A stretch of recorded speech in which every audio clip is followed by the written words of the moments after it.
Dude, I'm dying here. I need I'm here. Dude, where are you? I'm dying over here. Dude. Dude. Dude!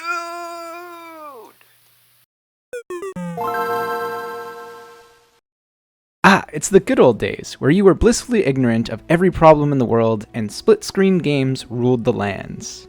Sadly, even in this age of massive TVs, local or couch co-op games have sort of fallen out of fashion over the last decade. Sure, co-op games still exist, but they are mostly about the gimmick now more than anything, and most games with multiplayer seem to have that added in mostly as an afterthought. So what does make a good couch co-op? And is it even possible to have one in these modern times? Well, the recently released Outriders game has somehow managed to capture this classic couch co-op feel to it, and it gives me happy little flashbacks to the before times.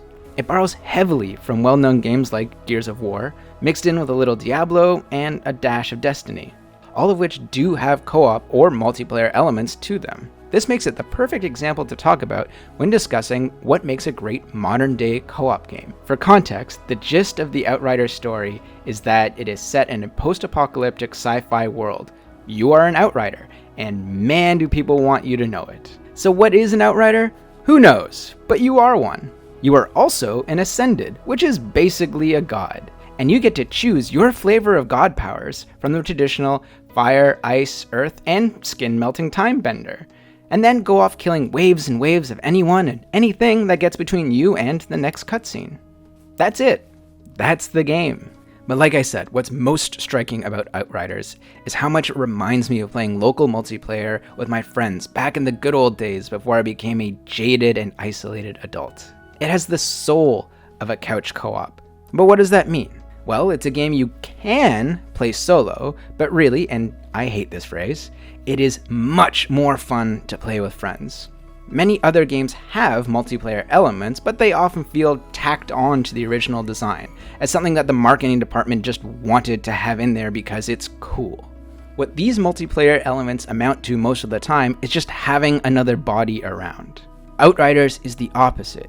The game feels lacking when you play it alone. Not only is playing solo more difficult, it's also a more trimmed down experience because that's just how well the multiplayer works.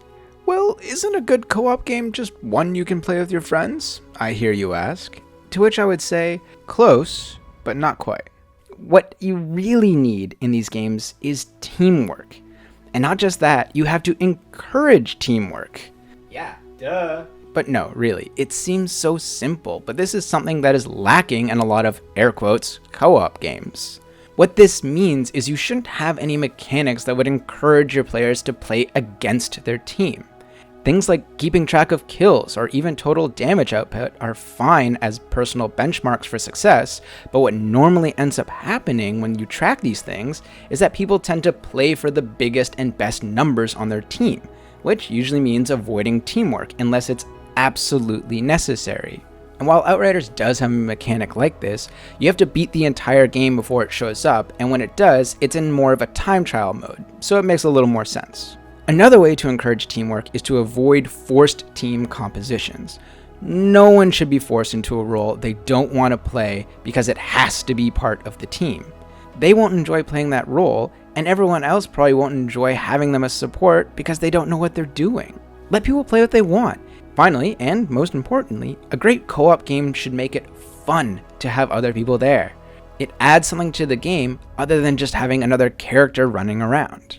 In Outriders, you can easily coordinate with your teammates to pull off some very satisfying combinations with very little effort. Like here, when one person traps enemies in a time bubble and then the other just rains absolute death down upon them.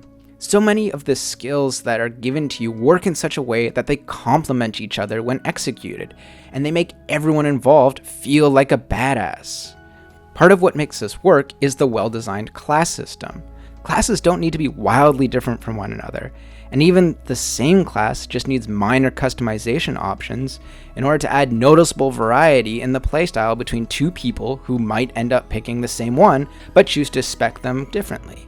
As a bonus, giving a class a reason to play differently from the other ones is also a huge plus.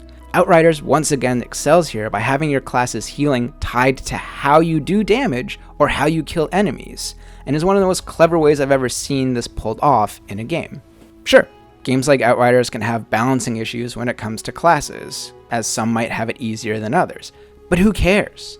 This isn't a game where players are playing against other players, so worrying about balancing shouldn't be an issue. Just make things fun and have that the main focus. So please stop nerfing my favorite character. Outriders is the type of game I can imagine spending an afternoon with my friends playing on the same TV. Sadly, that's not really a reality anymore. Pandemic aside, there are a lot of reasons split-screen local co-op games don't work anymore. There's too much information on screen at one time. Visually, it would be a nightmare because of the aspect ratios, and cutting down your field of vision in an action game isn't a great idea. In the end, Outriders is not a perfect game. Typical launch issues aside, like connection problems, the game is pretty basic in its design. It's just you moving from one shooting death pit to another. The map is 100% trash, and some boss fights are just trials of patience rather than actual fun. There's also some other minor stuff, like who thought this sound was a good idea? But this is a perfect game for right now. At a time when most people are cooped up in their homes and looking for a way to hang out, Outriders is a fantastic option. It's nothing fancy, and it doesn't do anything wildly new, but it is a good example of how to pull off a successful co-op experience. You just have to make it fun to play with your friends. That's it, but before I go, skits at the start of the videos, yes, no, cringy, not cringy enough, let me know. For now, I've got some more gear to go grind, so thanks for listening to me talk gaming.